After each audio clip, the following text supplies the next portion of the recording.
오늘 우리에게 주실 하나님 말씀은 요한복음 9장 1절부터 7절 말씀까지입니다. 예수께서 길을 가실 때에 날 때부터 맹인된 사람을 보신지라. 제자들이 물어 이르되 라삐여, 이 사람이 맹인으로 난 것이 누구의 죄로 인함이니이까? 자기니이까 그의 부모이니이까? 예수께서 대답하시되 이 사람이나 그 부모의 죄로 인한 것이 아니라 그에게서 하나님의 하시는 일을 나타내고자 하심이라. 때가 아직 낮음에 나를 보내신 이의 일을 우리가 하여야 하리라. 밤이 오리니 그때는 아무도 일할 수 없느니라. 내가 세상에 있는 동안에는 세상의 빛이로라. 이 말씀을 하시고 땅에 침을 뱉어 진흙을 이겨 그의 눈에 바르시고 이르시되 실로암 못에 가서 씻으라 하시니, 실로암은 번역하면 보냄을 받았다 하는 뜻이라. 이에 가서 씻고 밝은 눈으로 왔더라. 아멘. 미국에서 한 연구기관이 약 100명 정도를 데리고 실험을 한번 해봤답니다. 매일 $5씩을 주면서 절반은 이 $5를 너 자신을 위해서만 써라, 또 절반의 사람들에게는 너에게는 쓰지 말고 다른 사람을 위해서 써라, 이렇게 해서 실험을 했답니다.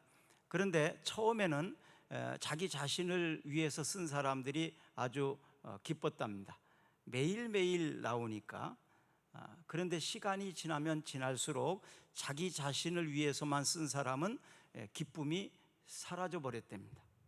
그런데 다른 사람을 위해서 쓴 사람들은 처음에 그 기쁨이 계속해서 똑같이 사그라들지 않고 있었다는 것입니다. 그래서 주는 기쁨과 받는 기쁨, 어떤 것이 정말 더 행복하게 할까라는 연구를 발표한 적이 있습니다. 영어를 모르는 아이가 아파트에 보면 LH 뭐 이렇게 써 있잖아요. 그거를 어떻게 읽을까? LH. 영어를 모른다면 아마 네라고 읽을 거예요. 한글로 네. 이와 같이 사람들은 자신의 관점에서 세상을 바라보고 해석을 합니다. 자, 오늘 설교 제목은 괴로웠던 사람 그러나 행복했던 예수 그리스도라고 정했는데요. 여러분 행복하십니까? 오늘 말씀을 듣는 가운데 여러분 행복을 발견하시기를 바랍니다. 그리고 행복하시기를 축복합니다. 그러면 예수님은 행복하셨을까? 예수님은 행복하셨을까요? 예수님께 물어봐야 되겠지만 여러분들이 생각할 때 예수님은 이 땅에서 사신 것이 정말 행복했을까요? 제가 여러 사람에게 한번 물어봤어요. 설교 준비를 하면서 이번 주에. 어떤 사람은 예수님 안 행복했을 것 같아요 그러더라고요. 왜 그래요? 그랬더니 예수님은 오래 살지도 못하셨어요. 33살밖에 못 사셨으니까. 그리고 예수님은 너무너무 힘든 인생을 사셨어요. 배신도 많이 당하시고요, 억울하게 십자가에서 죽으셨어요. 예수님이 이 땅에서 산 것이 정말 행복하다고 말하기는 어려울 것 같아요, 이렇게 대답을 했습니다. 그러면서 또 한편으로는 예수님은 목적대로 사셨으니까 행복하셨을까요? 또 이런 말도 하더라고요. 양쪽이 왔다 갔다 하는 그런 대답을 했습니다. 맞습니다. 세상적인 관점에서 볼 때 예수님은 행복하셨을 거라고 생각하기는 어렵습니다. 그의 삶은 고난의 연속이었고 또한 33년밖에 살지 못한 짧은 인생을 사셨습니다.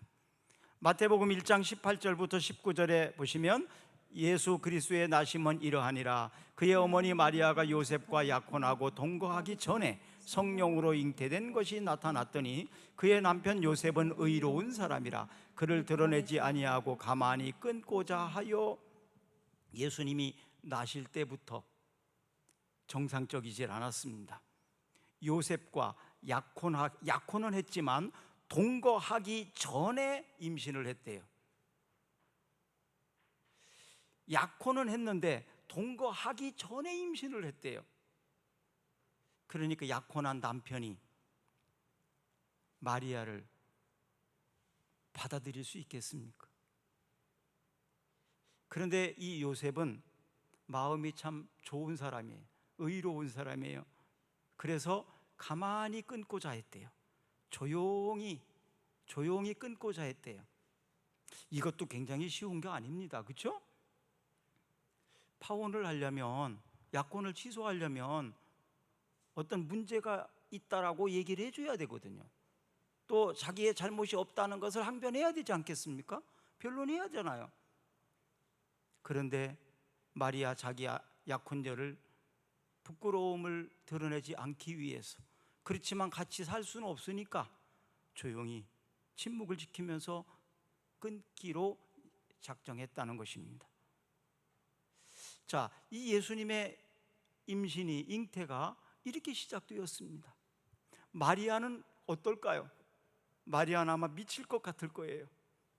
나는 잘못이 없는데, 내가 부정한 일을 한 적이 없는데, 그런데 파혼을 당해야 되고 사랑하는 남자에게서 같이 살 수 없는 그런 상황, 이걸 누가 믿어주겠습니까? 이걸 누가 이해할 수 있겠습니까? 아무도 이해할 수 없는 일입니다. 자, 예수님의 탄생은 이렇게 시작이 되었습니다. 마태복음 2장 16절에 보면, 이에 헤롯이 박사들에게 속은 줄 알고 심히 노하여 사람을 보내어 베들레헴과 그 모든 지경 안에 있는 산의 아이를 박사들에게 자세히 알아본 그때를 기준하여 2살부터 그 아래로 다 죽이니. 이게 무슨 얘기냐 하면, 예수님이 탄생하시는 것을 동방박사들을 통해서 어딘지 보고 와서 얘기해 줘라, 나도 가겠다. 그런데 이 말은 가서 경배한다는 의미가 아니고 죽이러 가겠다는 의미였거든요. 그런데 동방박사들이 예수님의 탄생한 것을 보고 헤롯에게 가지 않고 다른 길로 가버렸습니다.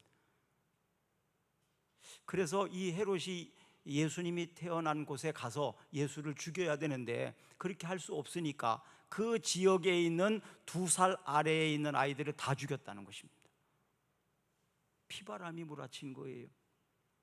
그래서 예수님께서는 미리 다른 곳으로 피신을 가셨죠. 예수님의 탄생은 이렇게 고난이었습니다. 또 요한복음 5장 18절, 유대인들이 이로 말미암아 더욱 예수를 죽이고자 하니 이는 안식일을 범할 뿐만 아니라 하나님을 자기의 친아버지라 하여 자기를 하나님과 동등으로 삼았음이로라.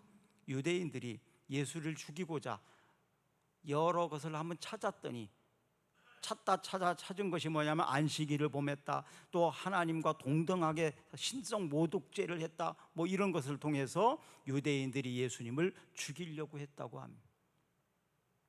누가 어떤 사람을 죽이려고 벼르고 있다는 것은 얼마나 이게 힘든 인생이겠습니까? 또 마태복음 26장 14절에서 16절까지를 보면, 그때 12 중에 하나인 가룟 유다라 하는 자가 대제사장들에게 가서 말하되 내가 예수를 너희에게 넘겨주리니 얼마나 주려느냐 하니 그들이 은 30을 달아주거늘 그가 그때부터 예수를 넘겨줄 기회를 찾더라. 예수님의 제자 중에서 재정을 담당했던 사람이 가룟 유다였는데, 예수님의 12 제자 중에서 한 사람이 예수님을 은 30에 팔아먹었다는 거예요. 제자의 배신입니다. 신복과 같은 제자 12명, 3년 동안 가르쳐서 데리고 다녔던 그 제자가 예수님을 은 30에 팔아서 죽이도록 내주었다는 거예요. 제자의 배신이죠, 배반이죠, 반역입니다. 자, 이런 삶을 사신 분이 예수님이에요. 그리고 결국 십자가를 지시고 모든 고통을 다 당하시고 죽으셨어요. 33년입니다. 자, 예수님은 행복하셨을까요? 예수님은 행복한 인생을 사셨다고 말할 수 있을까요? 우리는 그렇게 대답하기가 어려울 것입니다. 그러면 우리의 생각은 그렇지만 예수님께 물어봐야 합니다. 그렇죠? 예수님은 행복하셨습니까? 라고 물어봐야 돼요. 그런데 물어볼 수가 없잖아요. 그러면 내가 예수님이라면, 내가 그렇게 예수님처럼 살았다, 그러면 나는 예수님의 입장에서 뭐라고 말할 수 있을까? 한번 생각을 해봤어요. 예수님의 입장이라면, 내가 예수님의 입장이라면 저는 그렇게 대답했을 것 같아요. 나만큼, 나보다 행복한 사람은 없었을 거다. 다시 말하면 나는 행복하게 살았다라고 말할 수 있을 것 같아요. 내가 예수님이라면. 아마 예수님은 저보다 더 하겠죠. 나만큼 행복한 사람은 없을 것이다. 그러면 무엇이 그렇게 대답할 수 있게 만들었을까요? 무엇을 위해서 살고 무엇을 위해서 죽어야 하는가를 아는 사람은 행복의 기준이 다릅니다. 제가 어저께 그 1층에 있는 MBTI 써놓은 그걸 다시 한번 쭉 보면서 성향에 따라서 조금 생각이 다르겠죠. F, T 그런 거. 저는 전형적인 T거든요. 그래서 저 같은 사람은 아마 이것을 중요시 여겨요. 무엇을 위해서 살고 무엇을 위해서 죽어야 되는지. 요한복음 17장 4절 한번 읽어볼까요?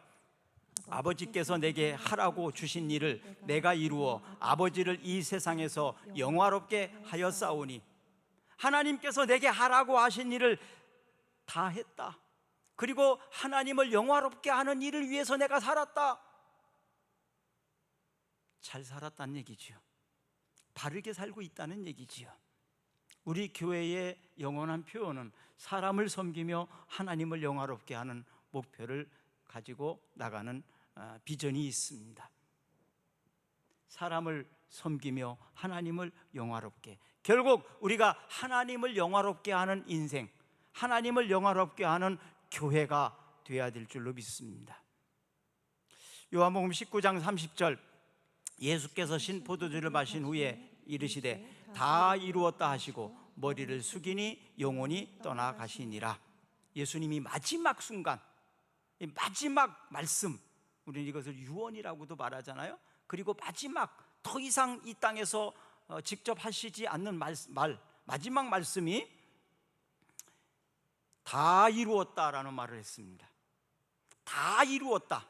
내가 이 땅에서 해야 될 일을 완수했다, 다 했다, 그런 얘기입니다.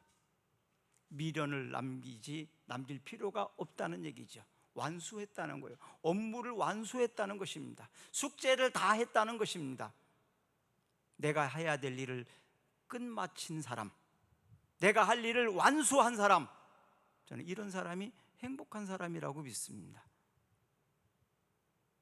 이 땅에서 내가 해야 될 일, 하나님께서 나에게 맡기신 일을 다 이루고 하나님 앞에 서게 될 때는, 그때 가장 행복하지 않을까요? 하나님이 나에게 하라고 하신 일 다 하고 왔습니다. 이거보다 행복한 사람이 어디에 있겠습니까? 내가 너에게 하라고 한 일을 미처 다 하지 못하고 주님 앞에 서게 된다면 마음이 행복하지만 않겠지 않겠어요? 우리에게 하나님께서 이 땅에서 맡기신 일을 다 하고 주님 앞에 설 수 있는 여러분과 제가 되기를 축복합니다. 예수님의 삶은요, 고난이 많이 있었지만 구약 성경에서 예언된 말씀을 온전히 성취하셨어요. 그리고 하나님의 뜻을 또 온전히 이루는 사명의 삶을 사셨습니다. 그러니까 사람의 시선으로 볼 때에는 오해할 수 있지만 하나님의 시선으로 볼 때에는 가장 아름답고 멋지게 사신 분이 예수님이셨다. 그러니 행복한 삶이었다라고 충분히 말할 수 있다는 것입니다. 오늘 본문은 예수님께서 길을 가시다가 태어날 때부터 시각장애인이 된 사람을 만납니다. 자, 이 시각장애인을 바라볼 때 제자들은 뭐라고 말하냐 하면, 이 사람이 현재 앞을 보지 못하는 것은 누구의 죄입니까? 이것을 묻습니다. 이 사람이 태어날 때부터 시각장애인이었으니까 아마도 부모의 죄가 아닐까라는 생각을 할 수 있어요. 성경에 보면 부모님이 선한 일을 많이 할 때 자신에게뿐만 아니라 자신의 후손들에게도 그 선한 축복이 이어진다고 약속하고 있습니다. 저는 오승현 선생님 남편 이은택 형제님 가족이 대대로 신앙의 믿음의 가문이더라고요. 또 아버지가 한마디만 하라니까 예수 잘 믿으라고. 참 멋졌습니다. 그 장로님 참 기억에 남습니다. 결혼식 하기 직전에 조금 대화를 나눴거든요. 참 멋있다, 참 훌륭한 분이다. 그 조상 때부터 믿어왔고 교회를 헌신한 그 축복이 우리 이은택 형제님 가정에 있기를 축복합니다. 오승현 선생님 공짜로 받는 거예요. 신앙의 그 내려온 축복을 꼭 받으셔야 돼요. 진짜 있어요. 이어받으세요. 부모님이 한 일에 대해서 자녀에게까지 영향이 있어요. 그러니까 이 아이가 태어나기 전부터 앞을 보지 못했다. 한번 상상을 해보세요. 여러분 가정에 여러분 아이들이 아니면 손자가 이런 장애를 가지고 태어났다고 생각 한번 해보세요. 얼마나 슬픈 일입니까? 얼마나 비참한 일입니까? 이건 부모에게도 큰 비참한 일이고 자신에게도 그렇습니다. 또 어떤 사람은 부모는 죄가 없다, 그 아이의 죄 때문에 그렇게 태어난 거야, 이렇게 생각할 수도 있어요. 어쩌면 이 장애인은 자기가 장애인으로 살아야 되는 그 어려움보다도 사람들의 시선과 사람들의 평가가 더 힘들었을지도 모르겠어요. 그렇잖아요? 그 부모는 자식을, 그 아이를, 장애인을 키우면서 얼마나 힘들겠습니까? 그런데 사람들의 시선과 사람들의 비난은 더 힘들었을 거예요. 얼마나 힘들었겠습니까? 참 힘들었을 거예요. 여러분, 세상에서 가장 무거운 게 뭘까요?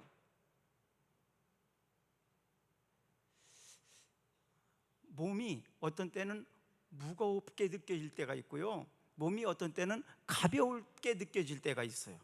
똑같은 몸인데 어떤 때는 몸이 너무 무거워, 어떤 때는 몸이 참 가벼울 때가 있어요. 날아갈 것처럼 가벼울 때가 있어요. 똑같아요, 몸은, 무게는. 그런데 느껴지는 것이 몸이 천근만근 무거울 때가 있고 어떤 때는 날아갈 듯이 가벼울 때가 있더라고요. 우리 몸무게는 측량이 가능하니까. 그런데 마음은 어떨까요? 마음은 무게를 잴 수 없는데 그 마음이요, 어떤 때는 너무너무 무거울 때가 있어요. 세상에서 가장 무거운 것이 마음. 짓눌려서 너무 힘들어. 마음이 너무 무거워. 재보면 잴 수가 없어요. 그런데 그 마음이 어떤 때는 너무너무 가벼워요. 그렇죠? 마음이 너무 가벼워요. 그래서 세상에서 가장 무거운 게 마음이고 세상에서 가장 가벼운 게 마음인 것 같아요. 예수님께서 이렇게 말씀하십니다. 수고하고 무거운 짐진 자들아, 다 내게로 오라. 내가 너희를 쉬게 하리라. 할렐루야. 마음에 무거운 짐을 가지고 있는 살아가는 성도들, 사람들의 평가와 비난 속에서 사람들이 이해하지 못하고 오해하는 일로 인해서 너무나 힘든 인생을 살고 있는 분이 계십니까? 육체적으로 힘들고 병들어 있는 분들이 계십니까? 주님 앞으로 나오시기를 바랍니다. 수고하고 무거운 짐진 자들아, 다 내게로 오라. 내가 너희를 쉬게 하리라. 사람들의 평가는 누구의 죄입니까? 부모의 죄입니까? 저 사람이 죄입니까? 이런 시각으로 바라봤어요. 그런데 예수님께서 이렇게 대답하십니다. 그것은 부모의 죄도 아니고 그 사람 당사자의 죄도 아니다.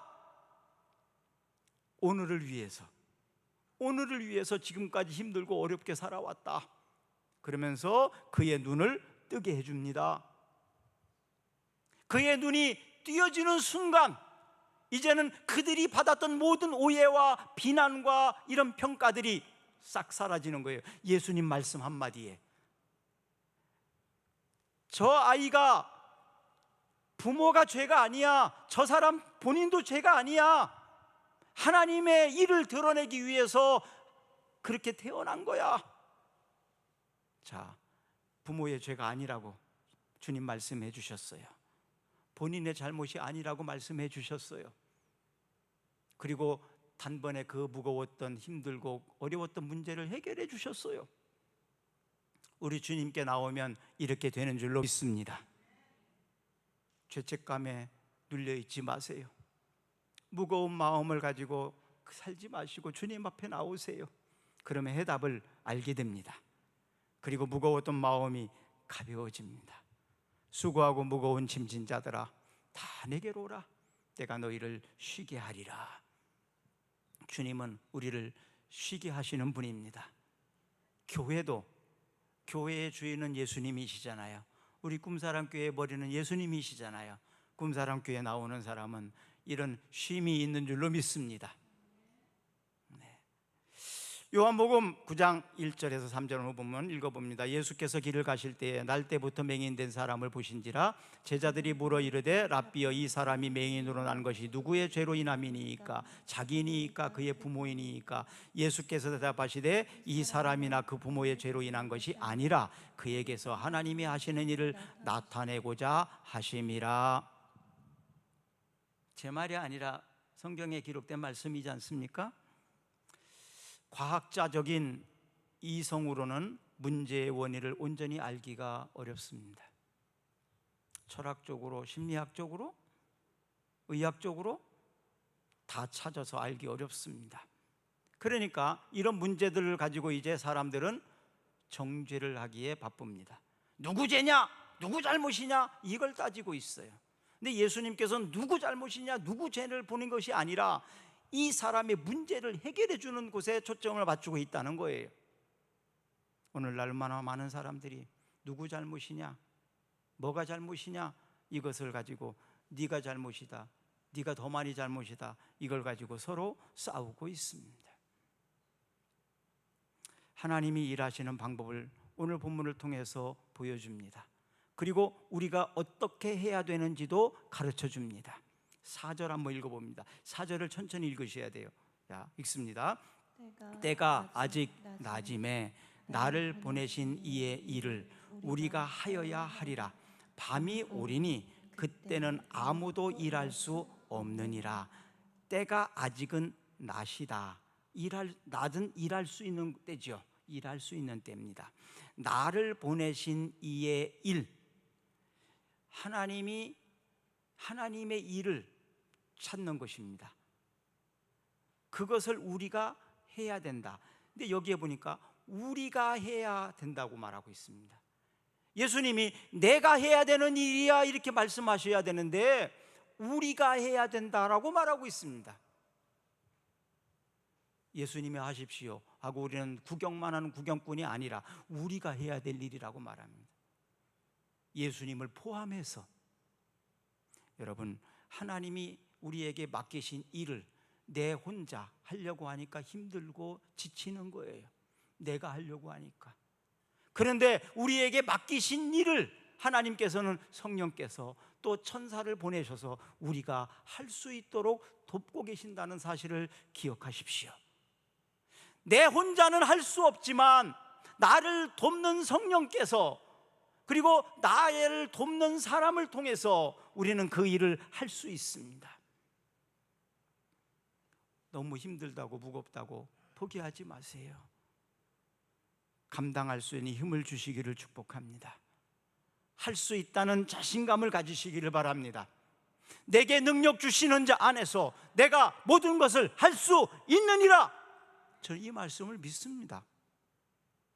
내게 그 일을 맡기셨다면 할 수 있다. 그래서 저는 일에 대한 두려움이 별로 없어요. 내 생각과 내 자원과 내가 가지고 있는 것을 가지고 할 때는 불가능하다라고 말하죠. 그런데 하나님이 그 일을 나에게 하라고 하셨다면 할 수 있을 거라고 나는 믿는 사람이거든요. 제가 전주에 와서 전에 교회를 건물을 매입을 할 때 그게 한 10억 정도 되는 건물이었는데 우리 교회 예산은요 2천만 원밖에 없었어요. 2천만 원밖에 없는데 그때 IMF라서 4억 달라고 하는데 4억이라도 못 사는 거예요. 불가능해요. 그래서 건축위원장이 저한테 와가지고 할 수 없다고 그러더라고요. 은행 대출도 안 되고 뭐 새마을 대출도 금융구 대출도 안 되고 다 안 된다는 거예요. 그 건축위원장 재정부장이. 제가 뭐라고 했겠어요? 집사님, 하나님이 시키셨는데 왜 안 된다고 하십니까? 하나님께 물어봤어요? 하나님께 기도해보고 말씀하시는 거예요? 그랬더니 그 재정위원장 집사님이 저한테 뭐 하나님은 물어보면 뭐 기도하면 하나님이 하라고 지금 나한테 대답해 주시는가요? 대답 안 해주신다는 거예요. 아, 그러시냐고. 그럼 기도도 안 하고 하나님께 물어보지도 않고 못한다고 하면 집사님은 믿음으로 하는 거 아니니까 사표 내세요. 제가 30대 때인데 그분은 50대 중반. 그 자리에서 사표 받았어요. 교회의 일은 믿음으로 하는 거지 그렇게 하는 거 아닙니다. 물론 애쓰셨겠죠. 은행도 가보고 마을금고도 가보고 다 다녔으니까. 할 수 없다고 하는 사람은 하지 못합니다. 하나님이 우리에게 하라고 하셨는데 왜 할 수 없다고 말하는 거예요? 그래서 할 수 있다고 생각하는 사람 누가 할 사람 나오라 그랬더니 아무도 안 나오더라고요. 당연히 안 나오겠죠. 집사님들이 다. 어떻게 해야 되나요 그러면? 내가 하겠습니다. 내가 했죠 그냥. 내가 하겠다고 그러면 건축위원장 내가 할 테니까 하나님이 하시는 거 보시라고. 왜? 나는 하나님 앞에 받았으니까 하나님이 하라고 하셨으니까 결국 해냈잖아요. 하게 하셨잖아요. 여러분, 하나님이 일은 인간적인 생각으로 하는 거 아닙니다. 할 수 없다고 하지 마세요. 못한다고 하지 마세요. 중요한 것은 이 일을 해야 되느냐 하지 말아야 되느냐, 할 수 있다고 주님이 말씀하신 거 그게 중요해요. 그러면 할 수 있다 하시니가 하나님이잖아요. 하라고 하시니가 하나님이잖아요. 해야 된다고 하신 분이 하나님이잖아요. 그러면 하나님께 물어봐야 될 거 아니에요. 하나님께 할 수 있게 해달라고 해야 될 거 아니에요. 왜 자꾸 다른 데 가서 찾아요? 여러분, 하나님이 할 수 있다고 하면 하는 거예요. 하나님이 일을 맡기셨으면 하나님이 하시는 것입니다. 믿음으로 응답하십시오. 그럼 역사가 일어날 줄로 믿습니다. 근데요, 무작정 때를 미루지 마세요. 밤이 되면 못 한대요. 사절에 나와 있잖아요. 우리가 하여야 하리라. 아니, 지금 소경, 앞을 보지 못하는 맹인이에요. 그 눈을 뜨게 할 수 있는 거 의사도 못 하는데 내가 할 수 있어요? 할 수 없는 일이에요. 근데 예수님 우리가 해야 된다고 말씀하셨고요. 그리고 예수님이 하셨어요 그러시면서, 그리고 밤이 오면 못 한다라고 말합니다. 모든 건 때가 있어요. 밤이 오면 못 한다고. 자, 일할 수 있을 때 해야 합니다. 하나님이 맡기셨을 때 미루지 마세요. 디모데전서 1장 12절 우리가 요즘에 아침에 묵상하는 말씀이잖아요. 우리를 충성되이 여기셔서 직분을 맡기셨다고 말합니다. 우리를 충성되이 여기셔서, 우리가 하나님 기준에 볼 때 충성을 완전히 인정받는 거 아니에요. 인정하셔서 그냥 여기셔서, 자격을 100% 갖춘 건 아니지만 갖추었다고 생각하고 그냥 이렇게 해주는 거예요. 우리에게 직분을 맡기셨습니다. 이 직분을 맡기신 것을 정말 감사한 일입니다. 감사함으로 감당할 때에 그 기적이 일어나고, 또한 이 앞을 보지 못했던 시각장애인이 눈을 떠서 뛰어다니고 얼마나 행복했겠습니까? 그 부모님은 얼마나 행복했겠습니까? 그의 친구들은 얼마나 행복했겠습니까? 눈을 뜨지 못하고 보지 못하는 것 것이 보게 됐다는 것도 행복한 일이지만 여러 가지 오해와 억측과 비난과 그렇게 살아온 인생, 그런데 그 모든 것들이 해결됐잖아요. 또 옆에 있던 사람들 얼마나 행복했을까요? 그것을 치유해 주신 예수님은 또 얼마나 행복했을까요? 하나님이 하시는 일은 이렇게 모두를 행복하게 하십니다. 하나님 우리에게 맡기진 직분과 일들을 통해서 우리뿐만 아니라 우리 주변 사람들을 행복하게 하는 줄로 믿습니다. 그러니 하나님께서 우리에게 하라고 하시는 일이 불가능한 것 같고 안 되는 것 같고 힘든 것 같고 무리한 것 같지만 그것을 통해서 기적을 보게 합니다. 그 일을 통해서 하나님이 영광을 받으신다 이 말입니다. 그러니 우리를 충성되이 여기셔서 맡겨주신 일이 감사한 일이라는 얘기입니다. 우리가 슬픈 것은 기회가 주어지지 않은 것이 아니라 기회가 왔을 때 내가 준비되지 않은 것입니다. 기회가 왔을 때 내가 준비되지 않으면 그 기회를 선용할 수 없어요. 내가 준비되면 그 기회는 축복이 됩니다. 마태복음 1장 21절에 보면 아들을 낳으리니 이름을 예수라라. 이는 그가 자기 백성을 그들의 죄에서 구원할 자이심이라 하니라. 요셉에게 마리아는 지금 성령으로 잉태된 거야. 그리고 아들을 낳을 거야. 그러니 그의 이름을 예수라고 해라. 그는 모든 백성을 죄에서 구원할 일을 할 거야. 살리는 일을 할 거야. 이 얘기입니다. 예수님께서도 또 이렇게 말씀하십니다. 누가복음 19장 10절 인자가 온 것은 잃어버린 자를 찾아 구원하려 하심이라. 예수님이 해야 될 일은 잃어버린 자를 구원하기 위해서 오셨다는 거예요. 그러니 다른 곳에 목적이 없어요. 사람들, 가난한 사람들을 뭐 부자가 되게 해주고 병든 사람을 고쳐주고 뭐 정치적으로 해방해주고 이런 일들은 본질적인 문제가 아니라는 것입니다. 예수님이 오신 본질의 문제가 아니에요. 예수님의 오신 본질의 문제는 바로 잃어버린 자, 죄에서 구원하기 위해서 십자가를 지시는 일, 여기에 초점이 맞춰져 있습니다. 오늘 본문에 있는 실로암이라는 이 지명의 뜻이 보냄을 받았다라는 뜻이라고 성경은 기록하고 있습니다. 시각장애인은 바로 하나님의 영광을 드러내기 위해서 보냄을 받은 사람이었습니다. 그리고 예수님께서는 그를 치유하고 하나님의 영광을 또 영화롭게 하는 일을 드러내는 일이 예수님이 해야 될 일이었고 우리가 해야 될 일이라고 말씀을 하십니다. 예수님께서는 또한 예수님을 하나님이 보내신 것처럼 우리를 보낸다고 말씀하십니다. 요한복음 20장 21절 예수께서 또 이르시되 너희에게 평강이 있을지어다. 아버지께서 나를 보내신 것 같이 나도 너희를 보내노라. 아버지께서 예수님을 보내신 것처럼 예수님은 나를 보내신다고 말씀하십니다. 저는 요한복음 20장 21장을 통해서 하나님 앞에 소명의 헌신을 한 사람인데요, 하나님께서 나를 보내신다고 말씀하셨어요. 하나님 나를 보내셨대요. 그러니 저는 아멘 한 거거든요. 예, 하겠습니다. 하나님이 심부름 시킨 거 잘 하겠습니다 라고 대답을 했거든요. 아버지께서 우리를 보내셨습니다. 보내실 때 그냥 보내시지 않습니다. 감당할 능력과 힘을 주시고 보내십니다. 그 보내신 숙제가 무엇인지를 잘 깨달아야 돼요.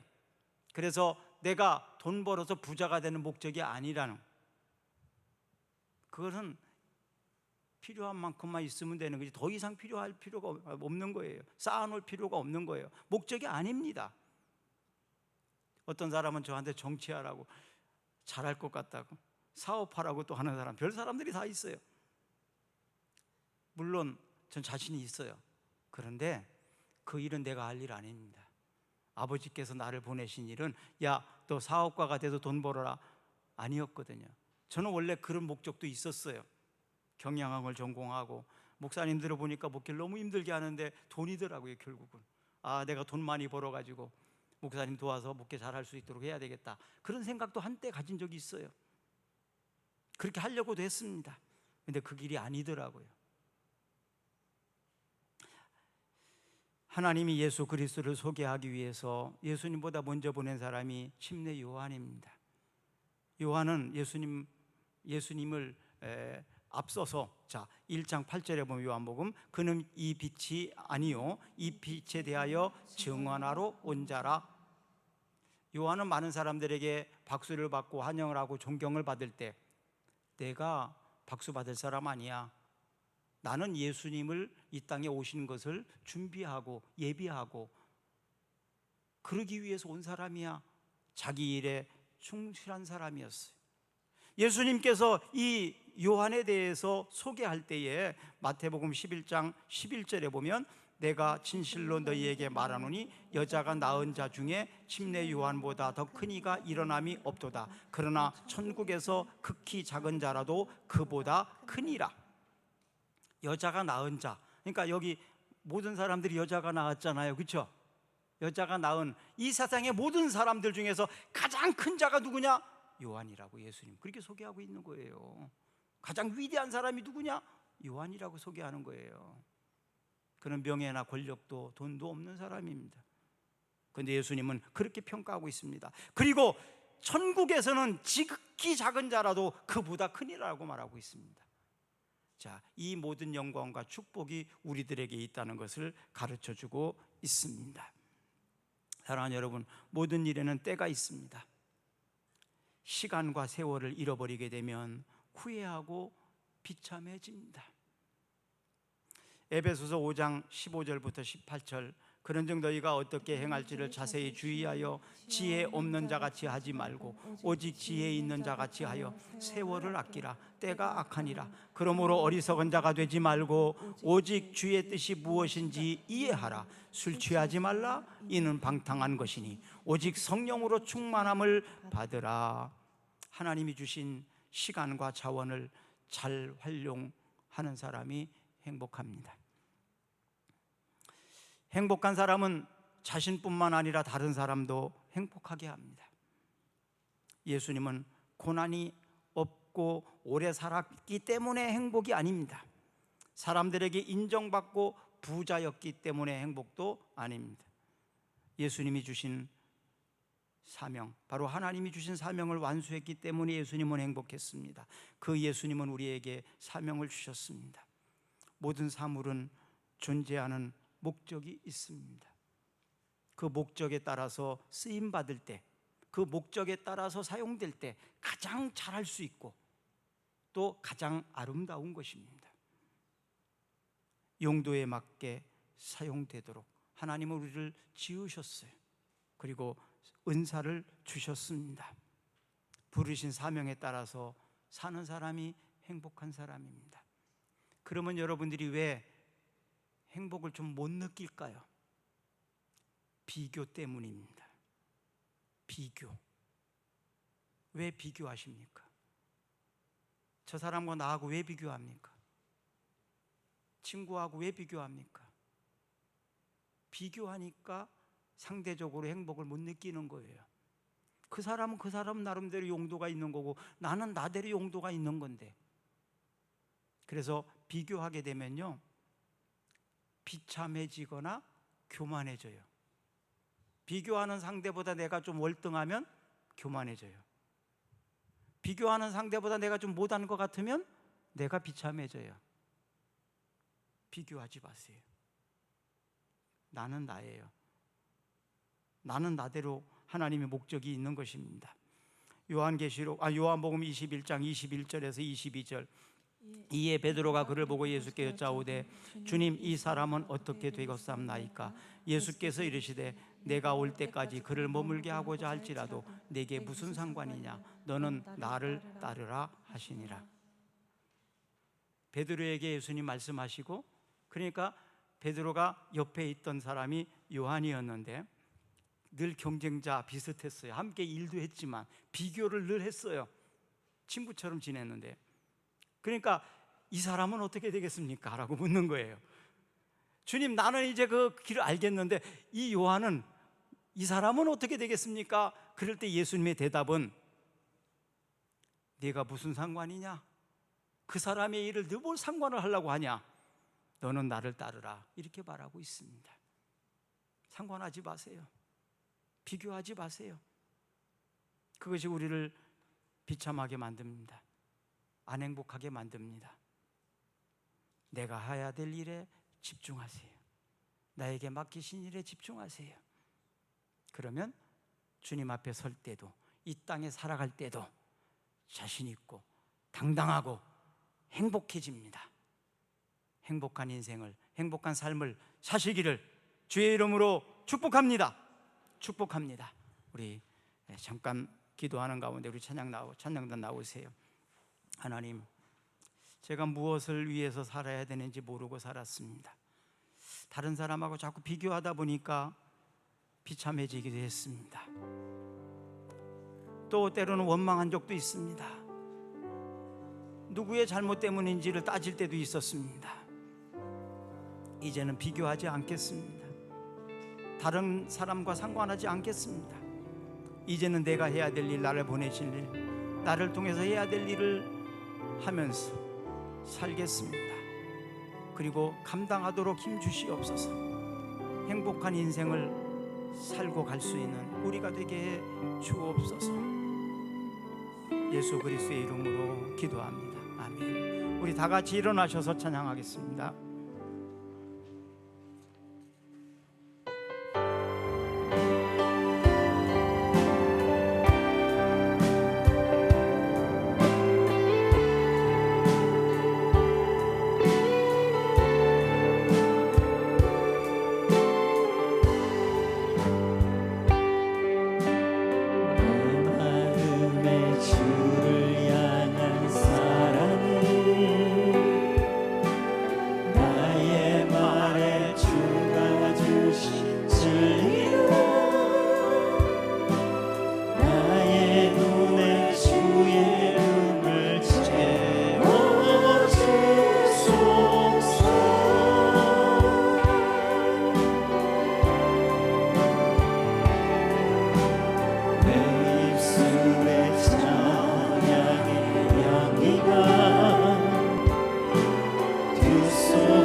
주의